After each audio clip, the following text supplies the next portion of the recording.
like, give us a little bit of an overview, because how many people in this space want that information? Like, how, like you're located, in Ohio, but what how do we know how to find somebody that's qualified to do the digging that you're doing, to even look at the species that we found, to know what to look for? Like, how do you find a qualified assessor to provide the services that we provide? So just like we have a difficulty in advertising our services, people have a problem finding our services because people don't even know we exist until they need us.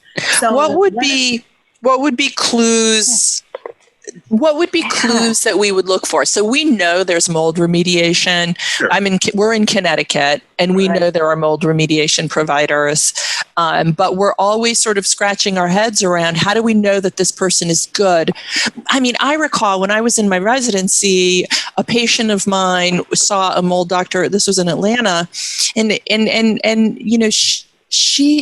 and sometimes this is indicated, but we want to be really careful. She entirely gutted her house at her, she spent her pension, she spent her savings. I mean, and so how do we make sure that is needed, that we're picking the right person? Anything, or the right company, anything you can speak to that would be clues would be really helpful for us.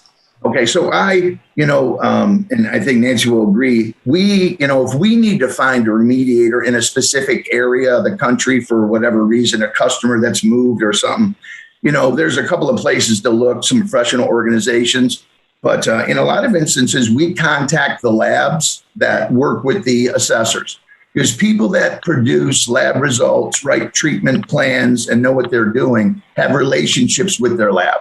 Right. So a lot of the people, even in our area, either don't do testing or they don't understand test results. They can't interpret them. They'll hire somebody else for that. And that's fine. In most states, you can test and do remediation on the same job, including Ohio. Right.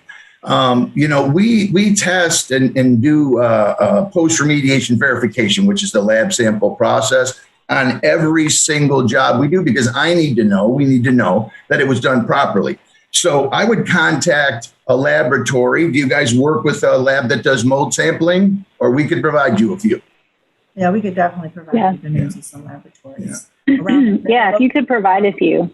Yeah, guys that work with the lab pretty regularly are probably far more educated than people who learned about mold remediation on the internet and took some internet class, right?